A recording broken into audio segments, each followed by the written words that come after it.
If I were a betting man, and I am, I would take Oregon State to win this series over Florida State. Where does your mind sit as we enter the day? What the hell, man? That is a disappointing start to the show because it just sounds so resigned. Where's the hope? I'm not resigned. I just think they're good, and I think that is a right-handed heavy lineup going against three lefties, and we're traveling 2,900 miles. Well, we do know that travel gets in our own head. Hopefully that doesn't happen this particular time. But look, man, what you're getting now, at least when you're talking about the starting staff, is 2 out of the 3 guys are going to heights they haven't been at all season long. So I agree. If you're going to be taking on a righty-heavy lineup, I'd like to have the Jamie that we just saw on Saturday in regional play and the Wes Mendez that we've seen 2 or 3 times in the last month. Okay, that sounds pretty good. I do wonder, and I'm assuming that the availability for this super regional will be tomorrow. Usually it's the day before these things begin. If Link Jarrett will disclose the order that he's going in, or if he will just disclose who the game 1 starter is, and then based upon the results, they may choose who goes on Saturday night for FSU. But what complicates matters just a little bit is that you didn't get the full week for Jamie Arnold. It would be 1 day fewer of rest. Does he go with Jamie on 1 day fewer, or does he start with Vellini because Vellini pitched last Friday and only pitched a couple of innings? A couple of very interesting choices. I think he's going to start it out with Jamie Arnold and then based upon the result choose who his game 2 starter is going to be. But maybe tomorrow he's going to let us know and give us 1 through 3. So it's my understanding they fly out today and right on lunchtime. So it's already happened. And then the other thing I would say is you and I haven't had the chance to talk about it. I did talk about it with Corey and Ira. I think you can make a strong case to start Vellini. I think that the evidence of how affected our pitchers are on less than a week's rest is pretty overwhelming. And I would start Vellini's pitched very little. He's got to be he has the most well-rested arm of the 3 after this past weekend. And Jamie has not been good on short rest, and neither has Mendez. Buddy, I'm giving those 2 guys who are right now your 2 best pitchers. I'm giving those 2 guys Saturday, Sunday. And I'm saying to myself, I like Vellini. He could very easily go out and win on Friday. It's not giving the game away. But if he doesn't, and you're up against it with your season on the line, who do you want pitching more than Jamie Arnold? And then you get me to a Sunday and we're tied at 1, and Lord knows Mendez is feeling it, and he would be on full rest.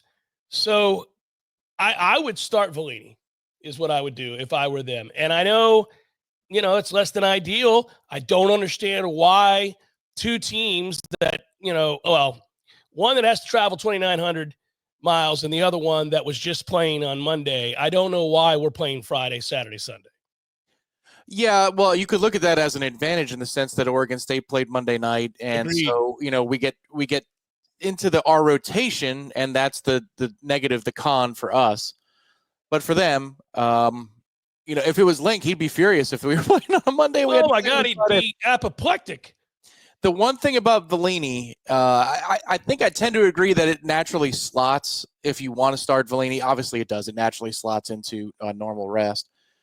But I'm a little concerned about his arm strength because, his career high in innings pitched is 28 2/3 before this season, and now he's pushing into the 80s this year.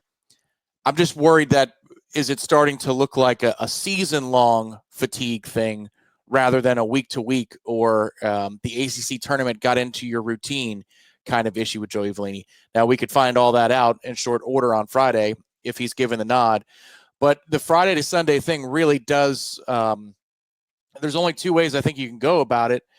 For Mendez, he certainly can't pitch game 1, right? So he's either pitching game 2 or game 3. It's game 3. And for Jamie Arnold, he can't pitch, he's not pitching game 3. So he's either pitching Friday or Saturday. So I think Vellini is the wild card here. But I see your logic, obviously, that in normal rest has made a difference to these guys. And Link values the hell out of routines and normal rest and all that kind of stuff. So it would be in character for him to have Vellini ready to go and then be it Abraham Charles, like, ready at the first sign of trouble, that kind of a thing? I agree. Yeah, I mean, I would. And here's the thing. The sneaky thing about Volini is you're right. There is a chance that this is a kid who's beginning to wear down. We don't know. I think circumstances have been weird for him lately. And I actually, somebody posted yesterday, either to my Twitter feed or sent an email or whatever it was, and they were worried about Volini, but it wasn't for the reasons that you just gave. And they were just frustrated with his outings. And I think if you go back and look, he hasn't been that bad, Tom. He hasn't been dominant by any stretch, but he hasn't been that bad. And moreover, he hasn't pitched that much lately. I mean, he hasn't gone deep into any game lately. So, I mean, he had to come in after the long delay. What did he go during that when he came out in that start? What did he end up with? Or no, what was that start? Total? So 3 innings and a total of 45 pitches. But what's interesting is Link alluded to, if they felt like he was sharp, they would have run him back out there, even though it was 2 hours and 20 minutes later. But because he wasn't sharp, they said, no, let's save him in case we need him for Monday, in case this regional goes the full 7 games. Well, I feel like it was fortuitous, I guess, but I don't know. I mean, Link knows baseball backwards and forwards. This is just, I'm not second guessing the coach who's done such a good job. I don't know that you would ever want to run a guy back out there 2.5 hours after they've been sitting. I don't see any reason ever to do that. I thought it was a non-starter. Bethune did it. Now that's probably out of desperation. That is out of desperation. They had one guy. Well, and because they knew that they needed to pitch their other guy in the losers bracket if it was going to go that way. So, yeah. And that kid's performance was friggin' outstanding. And the thing of that is, like, look, a lot of the teams that lack the depth of talent, this, I mean, they come into these regionals compromised. They're in a desperate situation upon first pitch. They don't have the same talent that the teams they're playing, and they usually have 1.5 maybe dudes. They got like 1.5 dudes that they can count on. So if you're going to take 18 innings over 2 days, you're like, I got 12 innings in me total of really good pitching, and then I'm in trouble. I'm going to have to piece it together typically. So you're trying to eat as much of those 12 to 13 innings up with your stud as possible. And then it's like, can I get 5 for my next? Florida State's not in that situation. And I would not have, anyhow, it doesn't matter. He didn't do it. And Volini only pitched through 45 pitches. Yeah. The thing is, I'm looking at his season line totals. So since the Clemson start, the game that was awesome, and then, it all fell apart a little bit there at the end for him. But it was very close to a signature moment. Yeah. Joey. All right. So he had a good night that night. He was incredible, and he got screwed. He got let down by defense as well. Yes. Yeah. 8 innings, 3 earned, 4 total runs. But at Cal, 5 innings, 5 runs. Yep. North Carolina, 3 2/3, 5 runs. North Carolina in the tournament in relief, 3 1/3, gave up 2 runs. 1 was earned. And then Bethune, 2 runs in 3 innings. I mean, like, he's kind of pitching more towards a 6 or a 7 ERA his last 4 times out. That's what makes me nervous. Yep, I'm going with him. And I'm going to look at the Cal start as the fact that we found out later on they were sick, that team, that there was something running through the team, and they did good just to do what they did out there. I'm going to say that 45 pitches last week is nothing on the arm. He's got to be healthy as a horse and ready to go. I'm going to say, okay, you didn't pitch well against North Carolina. It's probably the team that's going to win the national championship. I'll live with it. And one of those games was on the road. I don't got a problem. I'm going Volini. And one of the reasons I'm going Volini is that I think when he's right, I love his mentality. And I know you do too. He's a son of a bitch. There's a whole lot of what for in that dude. And now if his stuff's off, and that's a different story, and you're going to get beat. Well, that's true of any of the 3 guys. If their stuff's not there, then you're going to get beat. Now you're playing good teams. And that's true of Oregon State's pitchers, by the way. If their stuff's not there, we're going to clobber them. That stadium plays small, and if you're missing out over the plate, any of these pitchers, you're going to get beat. But if the stuff's there, the mentality is what I'm talking about. He could go deep, and now you are rolling Big River on a Saturday and a Sunday with your two guys plus your arms out of the bullpen. If he's there, if his mind's right. Yeah, I looked up the dimensions of the field, and to the power alleys, it's 365 feet, both to left center and right center. It's a little longer down the lines, obviously. What isn't compared to Dick Howser Stadium down the right field line, which I didn't realize when they were speaking on the broadcast. We don't list how long it is down the right field line, and it's like some sort of mystery. I'm going to walk down there with a Bushnell rangefinder next time we're at football practice, and I'll get you a number, including the fence. I'll tell you why. I think years ago, it's a little bit like the pesky pole, where the shortest home run in Major League Baseball in the last 50 years is a 302-foot home run. Well, that's the exact measurement. If you hit Pesky's pole, you have to hit it. I mean, you have to hit it on the nose. But it juts out from there. You've been to Fenway, and it juts out from there. So unless you pull it dead down the line, you're still looking 315, very quickly 330 and 350. Yeah. So for Florida State, I think if you just measured the wall, it might be cartoonish. It might be like, well, it's 310 to right. Yeah, but it's not, because you've got to hit it way the hell up. Right. And it gives and it taketh away. It doesn't quite jut out that fast, though. So if you're 10 feet, 15 feet, 25 feet to the left of the foul pole, it's still quite reasonable, which is why the fence is there in the first place. Right. And that fence, that fence means that you're going to look, again, it giveth and take it away. If you hit a pop-up, it might go over that fence at 320. Yeah. But if you hit a line drive that would have been out of every ballpark in America, it hits the middle of the fence and you're screwed. Right. And if it ricochets the wrong way, it's a single. Yeah. Yeah. I would say, just again, this seems like it's going to be a shade to the over in terms of just looking at that ballpark and the dimensions. It's 330 down the lines. But what I do believe, sitting here on a Wednesday, is that John Abraham is going to be very important in this series, because he does pitch from the right side and he can give you length, and that lineup is right-handed. And then I would believe that if the game is within touch, one way or the other, Joe Charles is pitching at minimum twice this weekend. And I think that conversation's had with him, which means that if you have a reason to warm him up in game one, you warm him up, use him then, and then maybe save him for Sunday. But those two arms, those two right-handed arms in the bullpen are going to be critical. One thing that I think will stand out in this series, and it is hard to put a finger on, but I know it when I see it typically. There have been years where I watched it and felt a little jealous because of something that I'm about to describe that another team had that we didn't have. But I don't think will ever be a problem under Link. And I know it's not a problem for Oregon State. And it's this idea that you know who you are. That's a reflection of the coach to some degree, usually. There have been years where, like Link's Notre Dame teams, we watch those teams and watch them go into Tennessee and combat the hostility both on and off the field. That place is not a fun place to go. Those hillbillies are a reflection of the team and the outward manifest of that coach, who's an ass, and really difficult. And Link's team was really, from a mindset standpoint, very equipped to handle that. They were all within themselves. It was us type mentality. I think Link's done a very good job of fostering that here. Florida State is, like every other team in college baseball, obnoxious. Florida State is very boisterous, and they go through the motions of a modern college baseball team, which is to say everything is celebrated, at least to my taste, too much.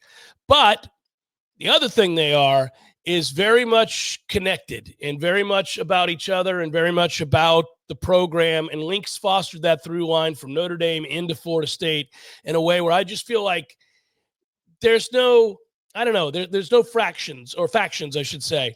And I think Oregon State is that way. They're a reflection of their coach as well.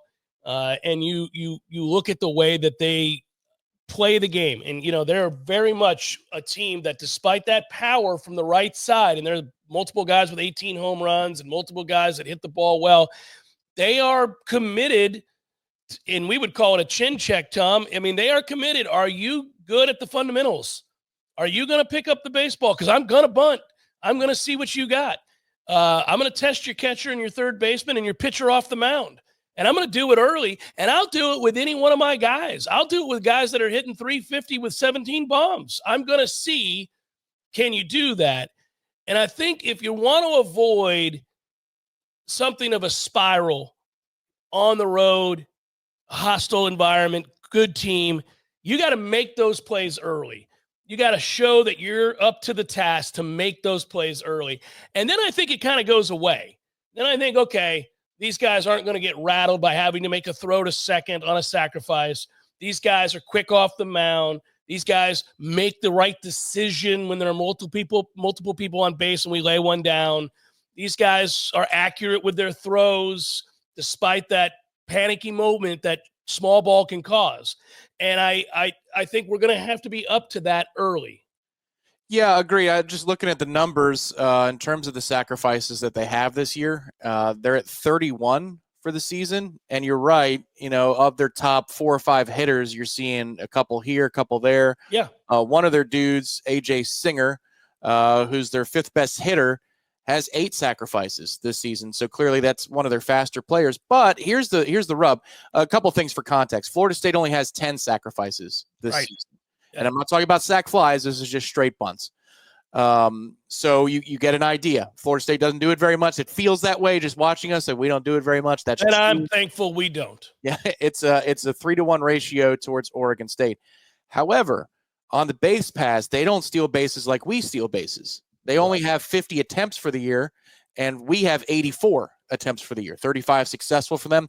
So their acquisition rate is 70%. Not that great. Link Jarrett would not like that acquisition rate whatsoever. No. But it does, for the corner infielders, for catchers, I think you're going to be tested there, obviously, about how you rotate, what plays you put on. If there is a guy at second that bunts down the third baseline, do you run a wheel play? Do you play it straight up? Like, all of those little fundamentals might come into play here. We ran the wheel against North Carolina and blew it. Yeah, there you go. We ran the wheel to perfection, save for you didn't throw to third. I mean, I was incredulous when that happened. I mean, we put on the wheel. I was proud of us. It was the right play. We got what we expected to get. It's perfectly set up, and we don't throw. This is the kind of stuff that I'm talking about. That can't happen. If you're going to run it, you got to run it. You got to, do the right thing. So, yeah, and by the way, doesn't it make you breathe a sigh of relief knowing that this team doesn't run, say, like Louisville ran?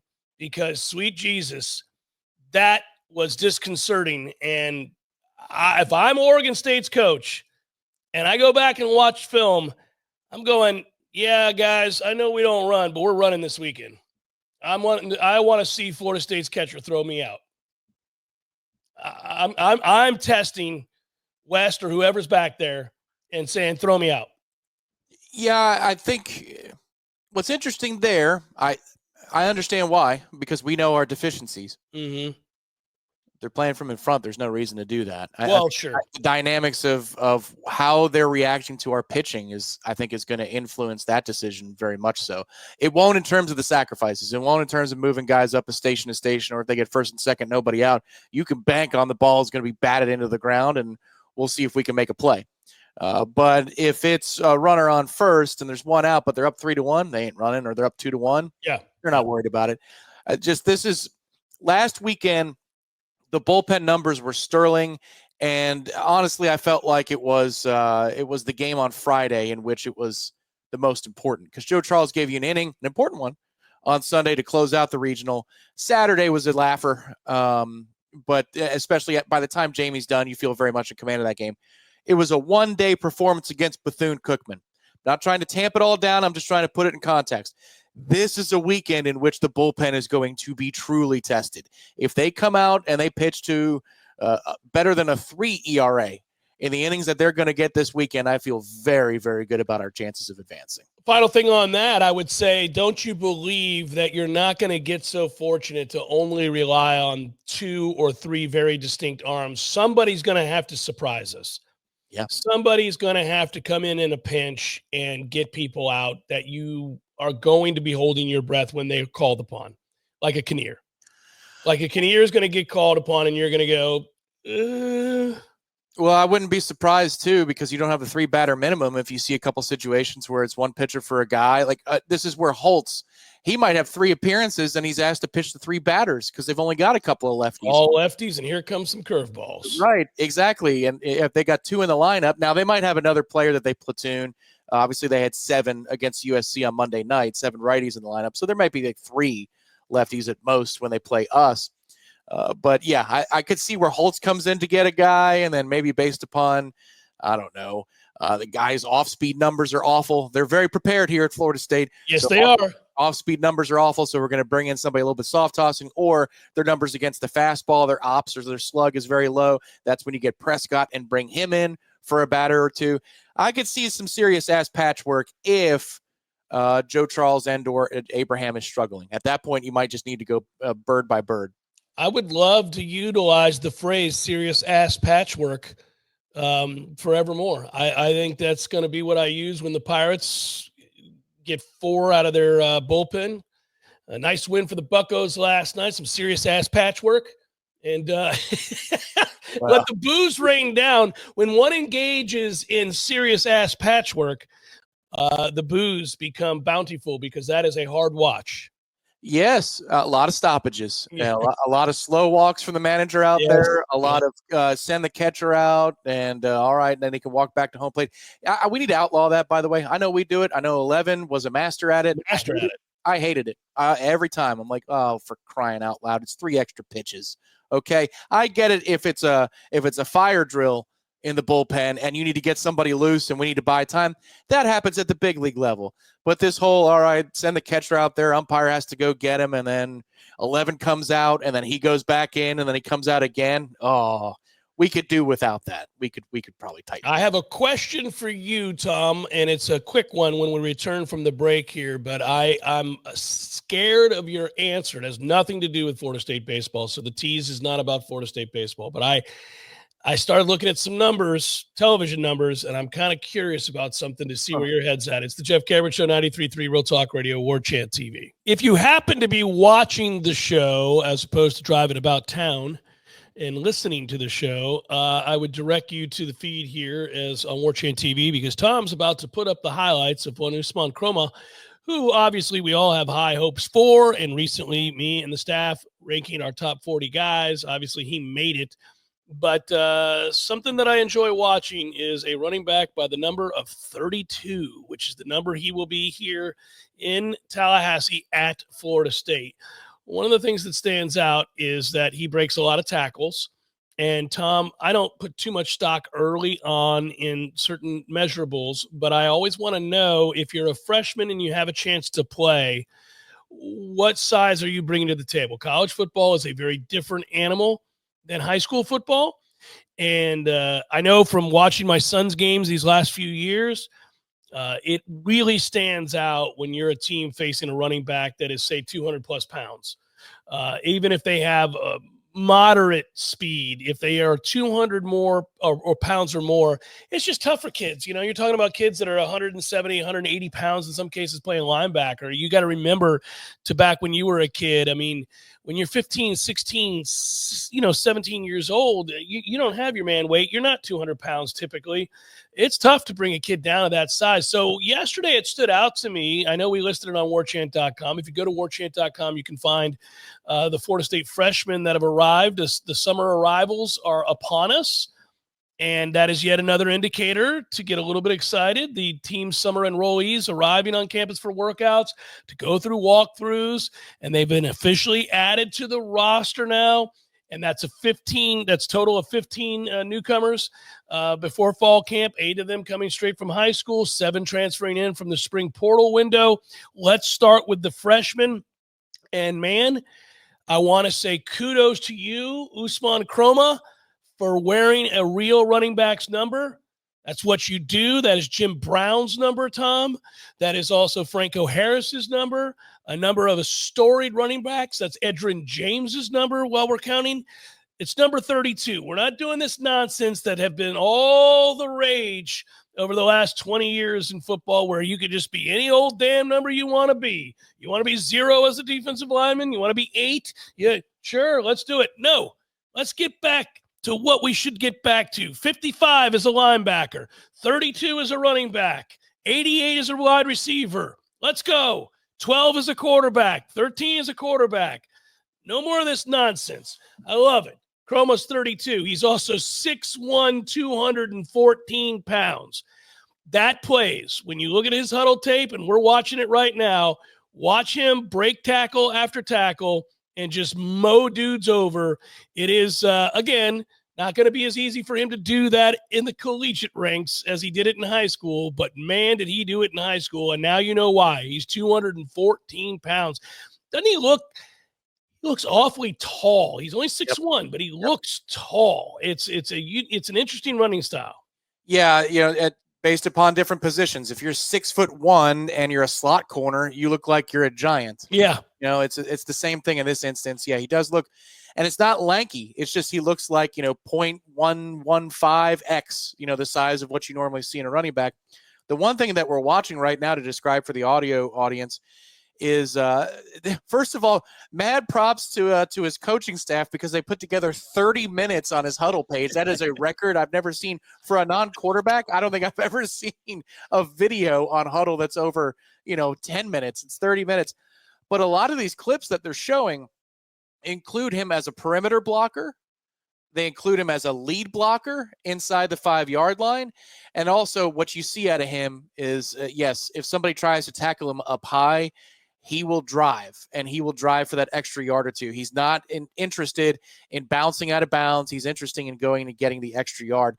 That's one thing that I'm so excited to watch, and this is like full bore, fifth gear excitement level for this season's group, is when you watch Gavin Sawchuk's film and the game highlights out of Oklahoma, and you know what Roydell Williams is when he's actually healthy and at full speed.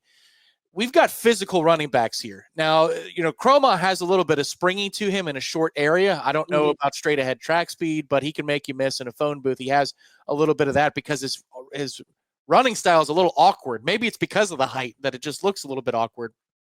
But, Sawchuk, several of the clips from the BYU game last year, from the Texas game, from a couple of the bowl games, if you try to tackle him around the waist, he'll drive through you. And Roydell's the same way. And Kromah, maybe he doesn't have the strength quite yet as a true freshman to be able to handle that at the collegiate level. But as he matures, that's the style he wants to run as physically. I'm so excited to see physical running back play here because that's what Gus wants anyway. So it's just that's one thing when you're looking at the offense and you're wondering about it. Will this work? Will that work?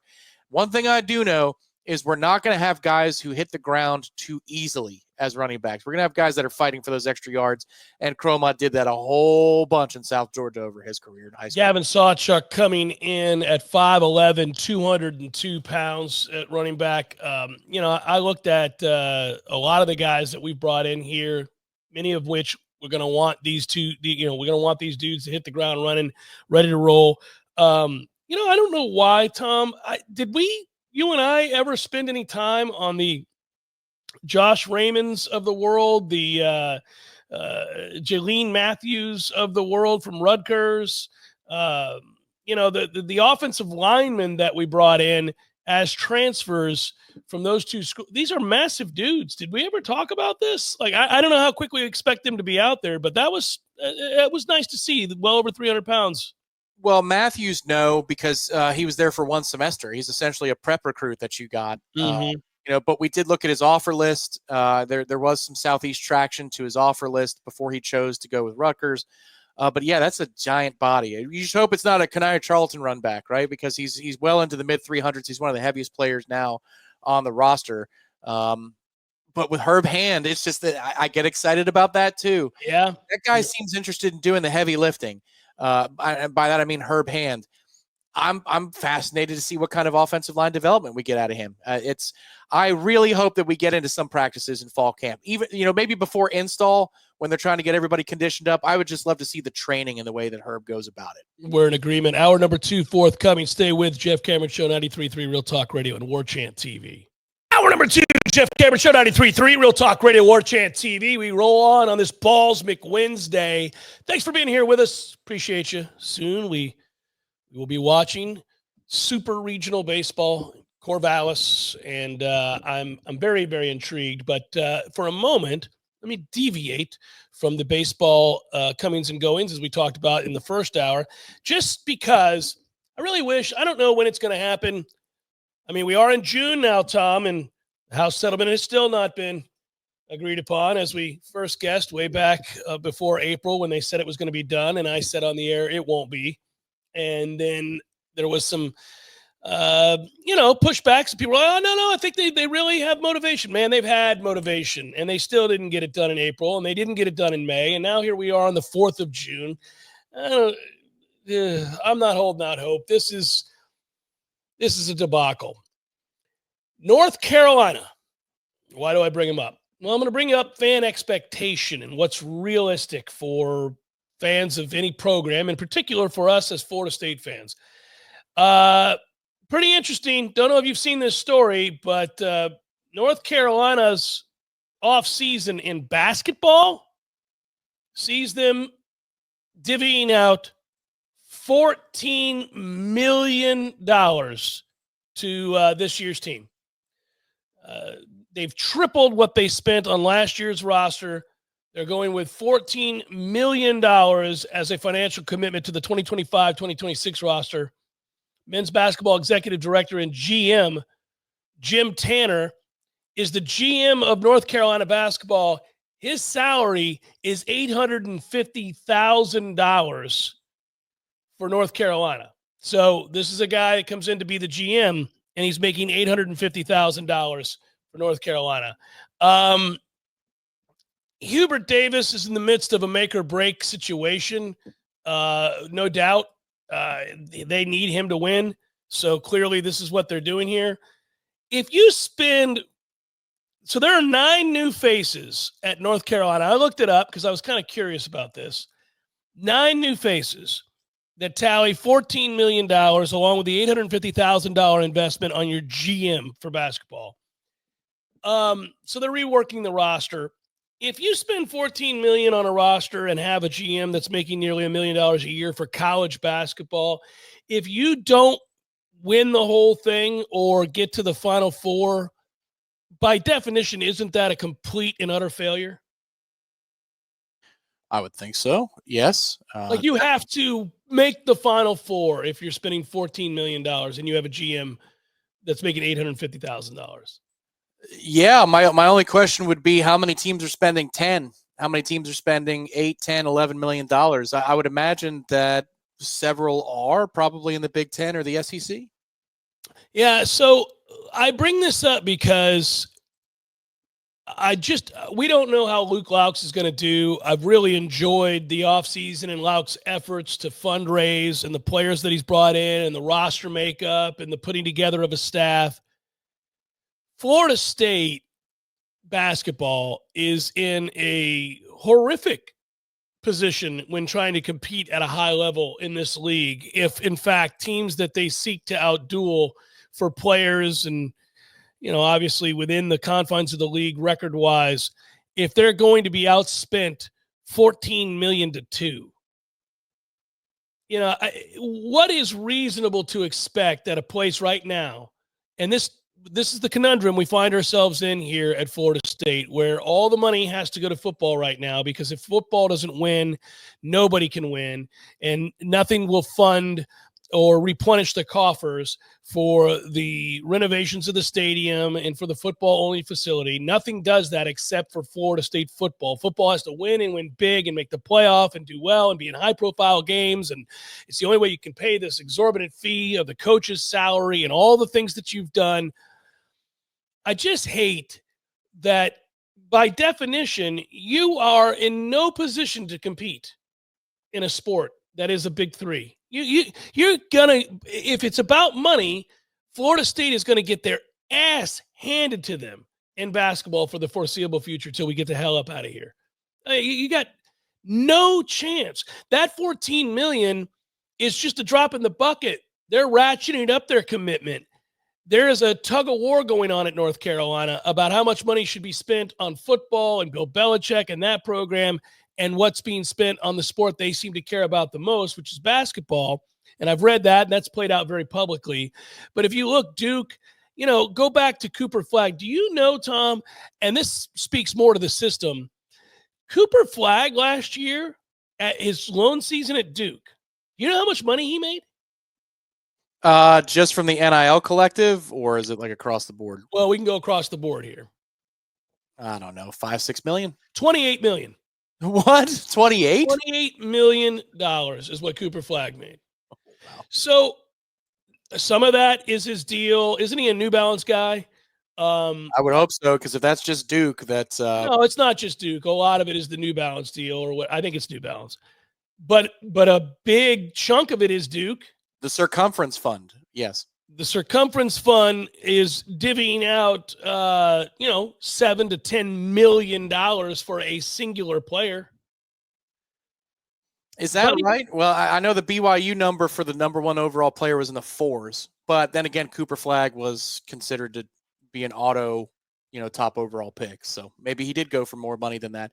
I don't know. The one thing I would say here is, first of all, if you achieve a Sweet 16 berth, that should feel like a Final Four berth, given the finances of your opponents. If you're Florida State basketball, you make it to the second weekend of the NCAA tournament, that banner should almost be larger than other Sweet 16 banners at the TLC Double C. Secondly, the ROI on this money is insane. It's to get you an extra what? Get you an extra 2 or 3 wins a season after a certain point. Like, what does 14 million get you that 8 doesn't? You know what I mean? Yeah. I'm talking about the futility of trying to compete with that and where we're at.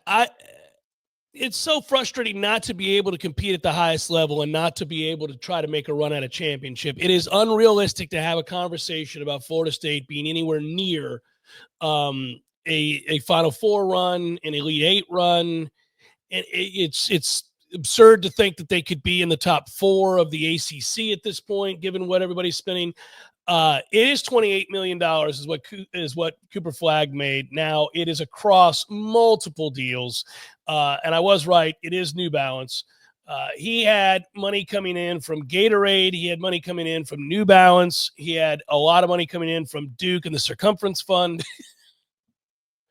And these are multi-year deals, so maybe it's a little front-loaded. Yeah, a little front-loaded. Maybe it's the valuation is a bit skewed when you see $28 million.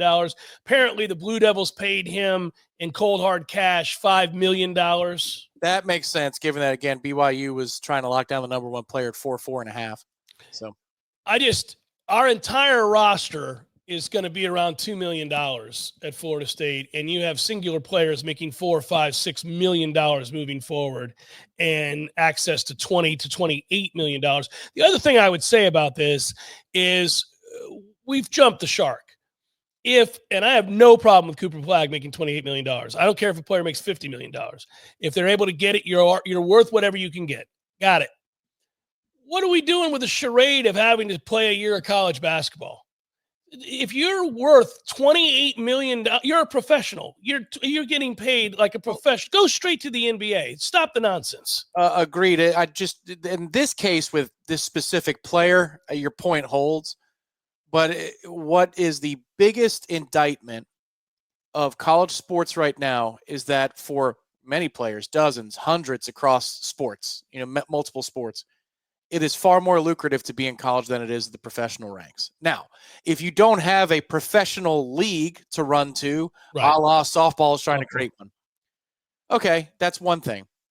But, life's pretty good to be a college football quarterback.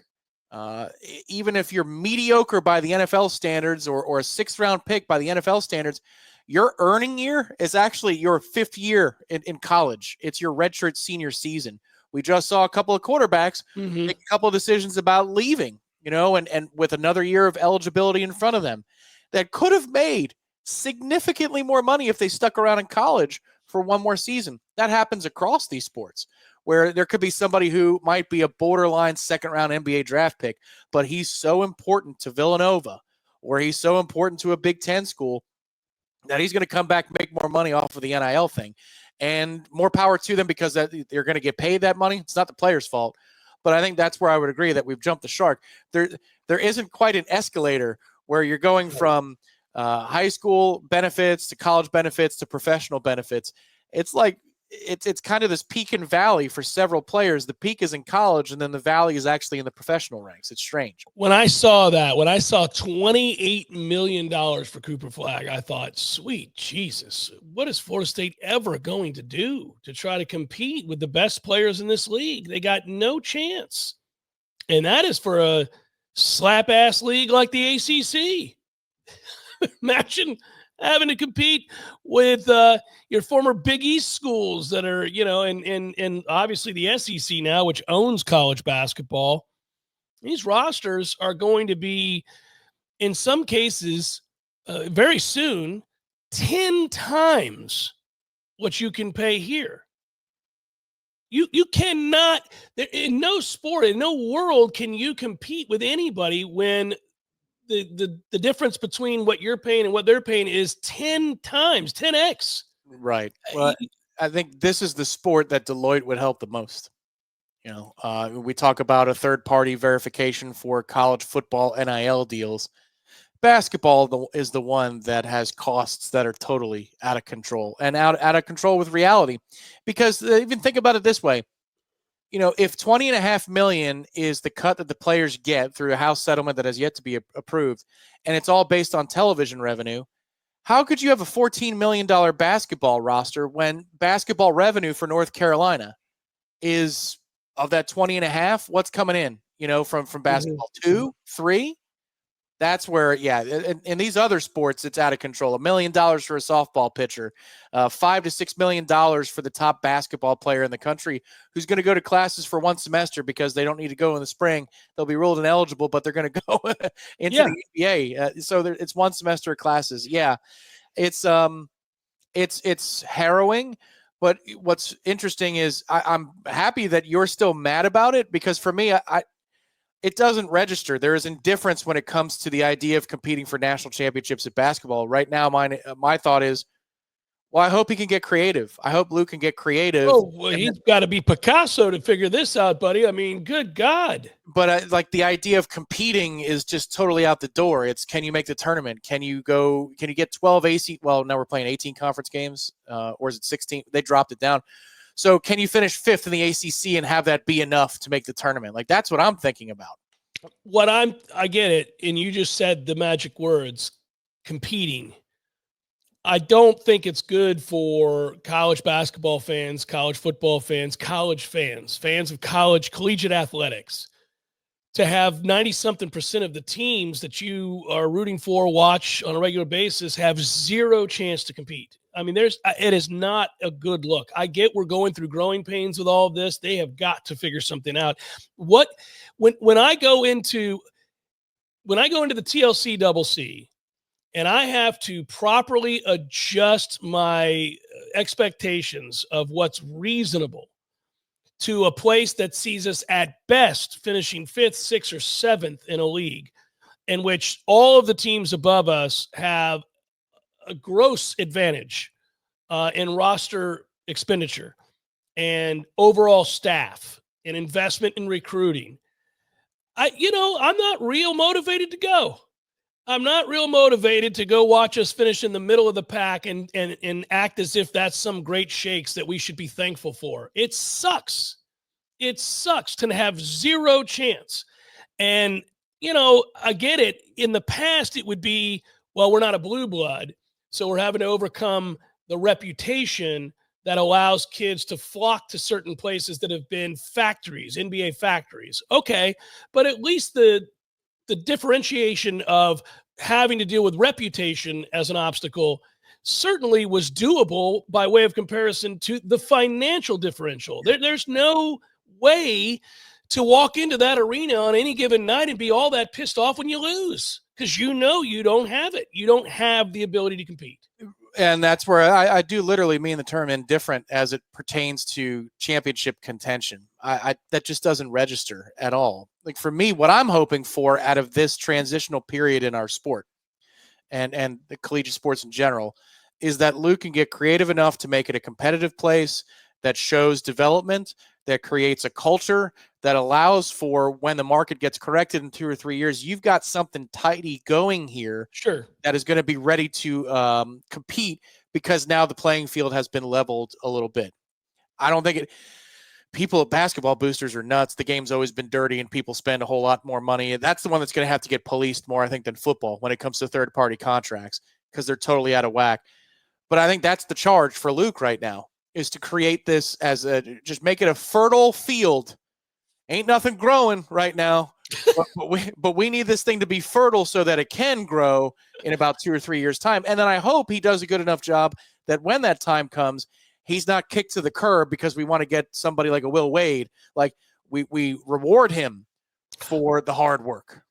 There's no doubt you're building towards something, and you're going to watch the maturation process of a program being put together by a former player, a dedicated Nole who loves this program, so it's easy to latch on and root for. He's a guy that bleeds garnet and gold. There's no doubt. You can hear it in the way that he talks about this sport, this team, this university.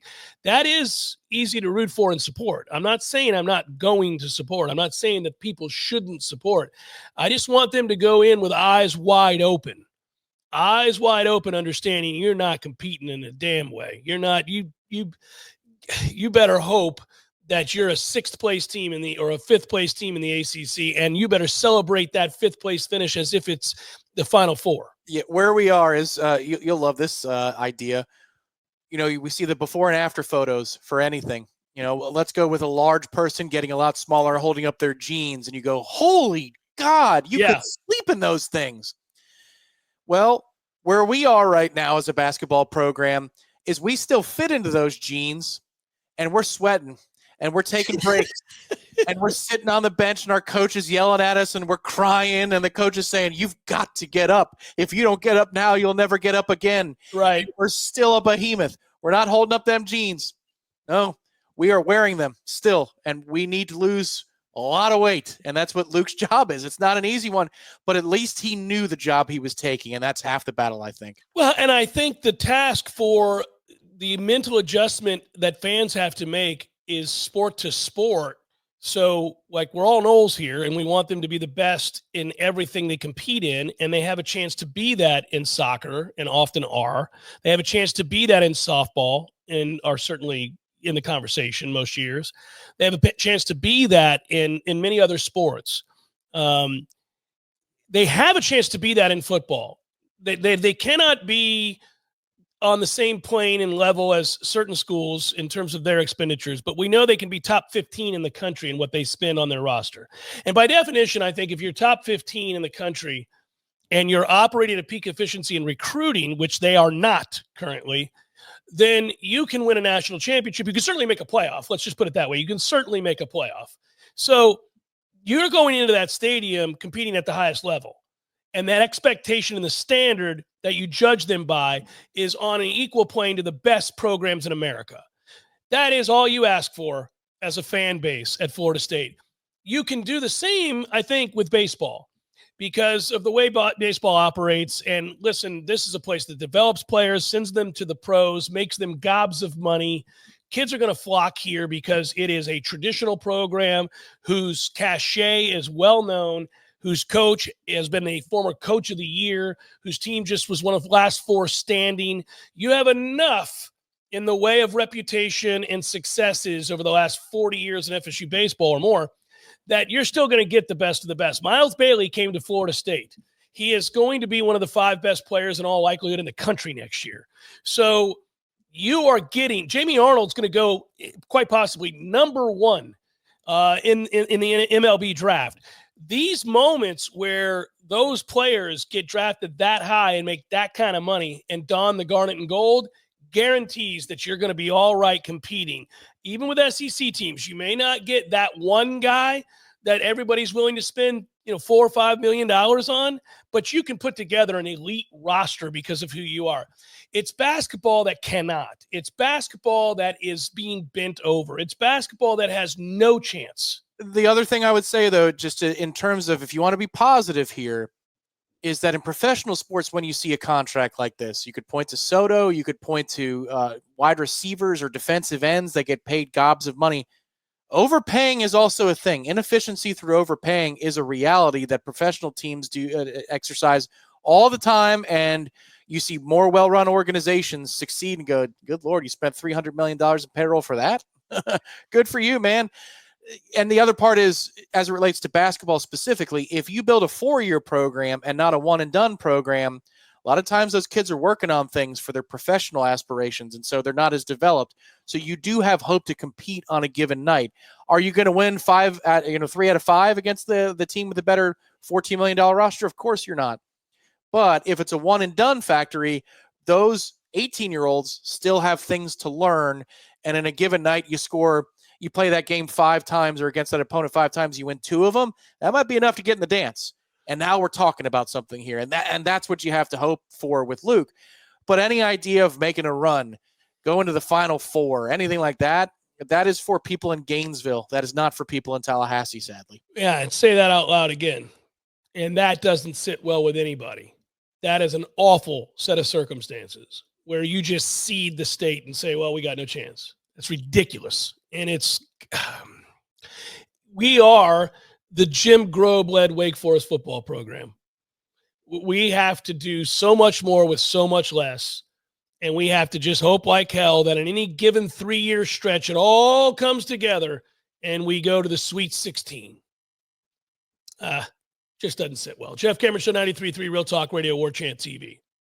We mentioned it last hour, and I hate to be a ratings show, but I was blown away during the break when I saw that baseball ratings are through the roof. That's good news. Man, who would have thought just subtle changes to the rules or to the way the game operates? I mean, we could probably do this same thing and apply it to football, although football doesn't need our help in terms of ratings. But we do this across the board where we see inefficiencies in the way that a sport works. Like the NBA, which is, again, in a situation where it really doesn't matter which 2 teams play because they're in year 1 of a huge deal.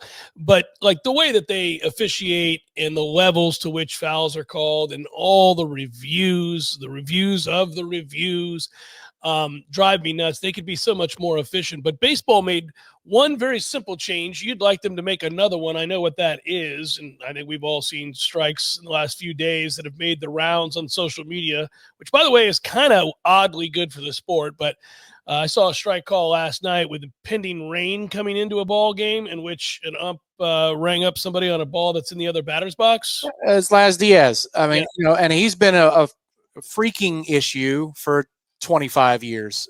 Yeah. Yep. I think it's a wonder we don't see more of the Walls situations a little bit more often. Now, what I'm referencing is, again, the game is sped up greatly, and it is a much better watch. There's no doubt. We all knew that was a game that we would benefit from if it played a little bit quicker. As much as I am a quote-unquote baseball guy, 4.5 hours is a bit much of an investment unless I'm on the golf course with you. I got to say, that's a tough watch. I watched my man Paul Skeens last night do what he does, go 8 innings, strike out 8, give up all of 1 earned run and take the loss because that's what the Pirates do. But it was a joy. That game flew past. Fox Sports reports that the ratings are up 10% compared to last year. That's an average of 1.84 million viewers per game. There's a lot of games. ESPN, despite its intent to walk away from 3 years early on their MLB rights deal, they're up 22% for their coverage per game, averaging also nearly 1.8 million. That's the best the baseball audience has been in about 10 years. No wonder they go play these games in Japan, Tom. The ratings and over MLB ratings in Japan are up 22%. 2.7 million MLB per night games. That's the viewing audience in Japan. double-digit % increases have been posted for viewership on all platforms, whether it's the MLB Network, MLB TV, Apple TV. This is why, and you got to give them credit, baseball told ESPN to pound sand when ESPN wanted to renegotiate, and they said, no, you can go ahead and drop us. We'll go ahead and shop our product because we know Amazon wants it. We know that Apple's willing to buy more of it. We know that Netflix is in the business of looking for more live sports. We understand that Fox is willing to spend more. We're going to make more than we ever made with you. By the way, that baseball deal with ESPN was in the neighborhood of $500 million, which is pennies compared to what a lot of networks will spend for sports, and obviously the need to have something in a 24-hour-a-day cycle that goes on now, inventory as it's known. Well, it's more optimized for streaming too, considering you have an international audience, because you can put those regional placeholder ads in there more frequently or more easily, conveniently, because again, you don't have to worry about delivering to a cable service. I think that's where, to Apple TV, this would be a humongous boon, because they do get enough people to sign up for their free trials to watch a Friday night baseball game if their team is good, and then they forget about it, and that's how they get you. But this package, if they got the expanded package, includes Sunday night baseball, and it also includes a wild card series, a wild card package. I think it might be all of the wild card that ESPN gets, but it's a significant part if it's not the whole thing. Man, you get playoff baseball behind a paywall and streaming service. That is a humongous win for these services. And what I would say is ESPN is playing to its strengths. It's not just Yankees, Red Sox, but the last 3 weeks, it's been a rotation between Mets, Cubs, Dodgers, Yankees, and it's the same cast of characters, but there are, and this weekend it's Yankees, Red Sox. There's enough different markets, big time markets with good teams, that it's going to drive the ratings up. Of course, the Dodgers are good, and we're just coming off a Dodgers and Yankees World Series, but the Cubs are finally good again, and that's going to get numbers up. The Mets are good again, and that's going to get numbers up. This is the antithesis of the hockey discussion we were having, where the finals is not landing a marquee matchup for media markets.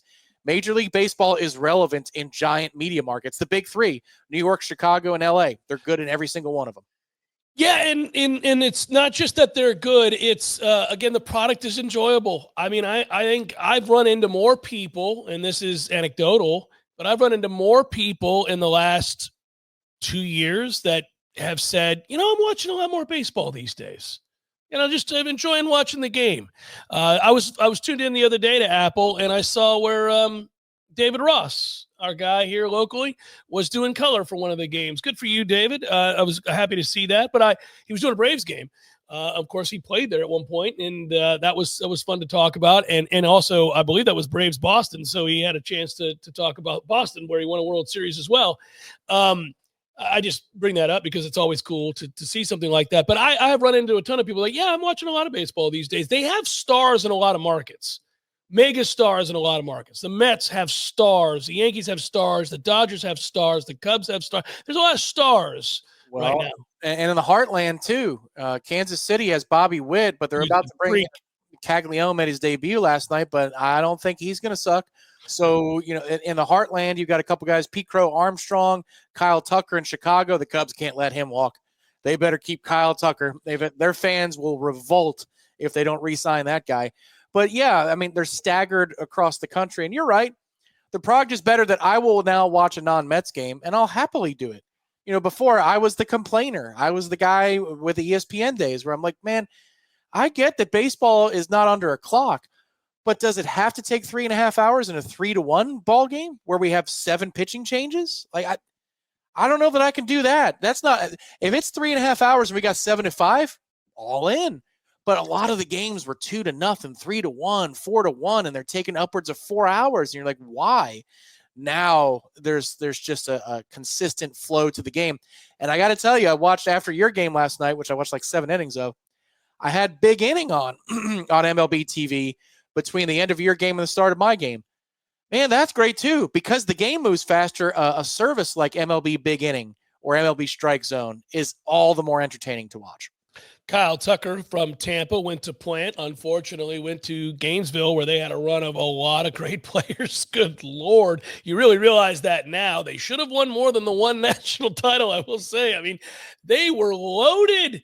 The Polar Bear had Kyle Tucker, Caglione right now. I mean, you go on and on and on. Harrison Bader was a badass in college. Yeah, they had AJ Puck. They had, they had a lot of dudes. What were the Astros doing?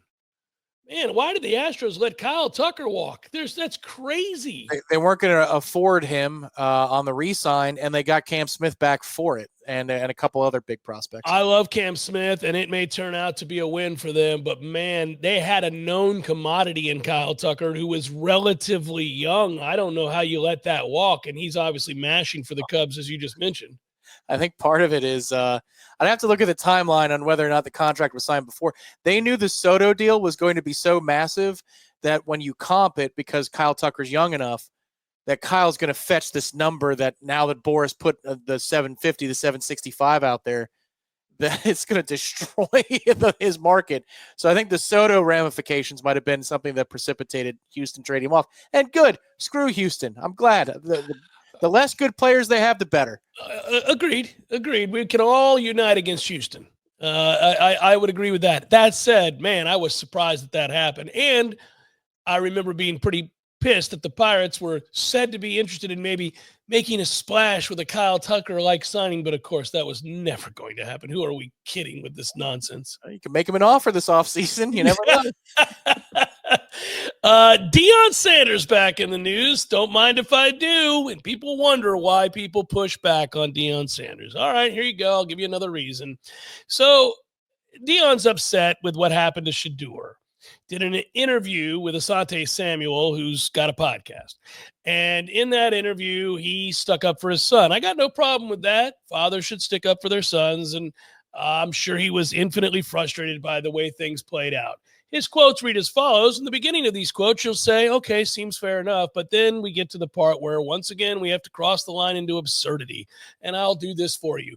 When you sit up there and say something like he went into a meeting unprepared, dude, said Deion, Shedeur Sanders, who's had 6 different coordinators, who still functioned and went up, leveled up every time we brought somebody new in, and you're going to tell me he's unprepared? You're going to tell me he had headphones on? Anybody who knows my son understands he's a professional. He's going to go into a meeting with headphones on? Come on now. All right, fine, whatever. I don't know if he went into meetings with the headphones on or not. I know that was reported. Unless I was in the meeting, I can't really say. I have no idea. The part about the coordinators is a fair point. He had to learn a lot of offenses, which is partly Deion's fault, but nonetheless, there's that. And yeah, sure he did. And he was a very good college football player. There's no doubt about that. The whole thing was about whether or not he was a first-round talent and how is it he fell to the 5th round. He goes on to say, well, it certainly hurt that he fell that far with all this foolish stuff that is out there. It did hurt. But the Bible says God uses the foolish things to confound the wise. There was some foolish stuff that went on, but you know what? That gave them something that they needed. I don't know what that means, but okay. He goes on to say, like that edge that Tom Brady had. It gave him an edge you had to have. It gave them the edge that I have. Folks said we were never going to be nothing, but we had to prove that. That gave them an edge that they needed, and maybe they'll both need. Nobody ever said Deion Sanders was going to amount to nothing. Nobody. No prognostication in the history of football once he was seen at FSU. I don't know, maybe coming out of high school, some people thought he wouldn't amount to much, but nobody on earth thought that Deion Sanders would amount to nothing coming out of Florida State. He was the best player in college football. He was going to make gobs of money immediately. He was on the front cover of Sports Illustrated. Everybody knew Deion Sanders was a superstar. And for as much as I've ripped on Deion the man, I have always said he is one of the greatest players in the history of the sport that I have ever witnessed. He is a Hall of Famer. He deserves to be. He's one of the most important players in Florida State history. All the flowers that need to be given Deion based on his play have all been given. bouquet after bouquet after bouquet. Don't with a straight face say, nobody thought we, as in me, Deion, and Tom Brady. Two very different things. One's a 6th round draft pick. One's a top 10 pick. One was an all-world player in collegiate football. The other was not. Don't do that. It's not the same. Stop that nonsense. Over and over and over again. It's just a big bowl of nonsense. I think in this particular instance, he may be speaking about himself as the coach, because this is an affront to Deion, the coach, about where his son was selected. And he's speaking about it. Nobody thought he would amount to anything as a coach, because again, okay. Maybe. But he's looking at the selection of Shedeur as an affront to him, which I don't think is without merit, because people don't want a sideshow act for somebody who's not a badass player. They will put up with sideshows and legal issues and social media problems if you're a first-team All-Pro. But if you're going to be a borderline starter / backup, which is clearly what most of the NFL thought, if you're going to be Tim Tebow at quarterback, I don't want you in my building, because all I'm going to get are questions about Tim Tebow while I've got somebody who's infinitely more gifted at quarterback starting above him. But all my questions are going to be about this guy. I don't need it. I don't need the distraction. And I think that's what the Shedeur thing was about. If we don't treat him just right, Dad's going to run to the podium in the post game after beating Wyoming in a game that doesn't matter, and he's going to complain about why aren't we playing his son. Like, that's what I'm afraid of here. And there's going to be a reality show that he already has on whatever streaming service, and he's going to complain about my organization while his kid is holding a clipboard for me. So in that sense, I think Shedeur was penalized for what his dad is, but it ain't because, there was some vendetta against a really talented player to hold him back. Well, that's not how the league works, right? We know that. Number two, before he gets crazy, we may have passed that time, but Deion Sanders is 13-12 as a college football coach at this level, at the highest level. Let's slow our roll. Yeah, it was a nice year last year. Lost 4 games. It was a nice year. You did better last year than I would have ever thought possible. And I gave credit where credit was due. Shedeur Sanders was really good in college. He was a good college player. We'll see if he becomes a good pro player. Maybe, maybe not. I don't know. Quarterbacks are hard to project for professionals in the league, and we all know that. But you're 13-12, dude. Well, yeah, to me, as we got to day 3 of the draft and Shedeur isn't taken, if the Bucs took him in the 4th or 5th round, I would have no problem with that. I think that's very good value. Being at a quarterback who has proven to be tough, very tough, very tough. And I was stunned, frankly, by the reports from NFL teams that he was a malcontent in interviews. I would think he was smart enough not to do that, number one. Number two, he didn't have ever any sideline histrionics or on-field histrionics that would suggest that he would be a problem in a meeting room or in a job interview. For all the stuff that would rub people the wrong way about the way that Deion played and rubbed it in your face, Shedeur was never that way on the field. So to me, like, if you're picking him 200th or 170th, like that's pretty freaking good value at that point. But the first round stuff was always like, I don't know where this is all coming from. Yes and no. I would say I agree he was tough. Yes, he was a better player in college at that level than we thought maybe he was going to be. He definitely proved toughness beyond reason. 4th or 5th round is a great value. I wouldn't have mind taking that chance. He did have the watch thing, and he did do the thing where he wouldn't shake hands with people who ever said that, he wasn't going to be good. And it was petulant.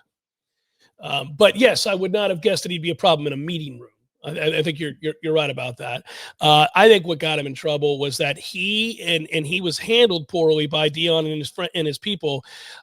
Any team that he didn't think was going to draft him is what he allegedly brushed off. And what you have to know, and Deion certainly knows, is that the league talks. Yeah. So when you're sitting in a meeting with a team that's drafting 23rd and you thought that was beneath you because you thought you were going in the first 15 picks and you decide to just dismiss the conversation, it's going to make its way around the league. For sure. Well, and again, if I've got you as a borderline, like, look, if our starter gets hurt, I don't mind having Shedeur Sanders in there. Like, if that's my grade, if I'm an NFL organization. But then I got to think about when he pulls up in the parking lot, there's going to be 2 people with cameras and a light and a boom mic over him as he's walking in. And like he's talking about something because he's got to send home a 15-minute package to be in his dad's, reality show. And then they're asking for access into the locker. Like, oh, man. And then anytime there's any quote whatsoever, dad's going to go run and there's going to be a graphic with my team's logo where he says that they're failing my son. Like, right. I can find a lot of backup quarterbacks that don't give me that headache, man. And to be sure, that's why they ran. There's no doubt about that.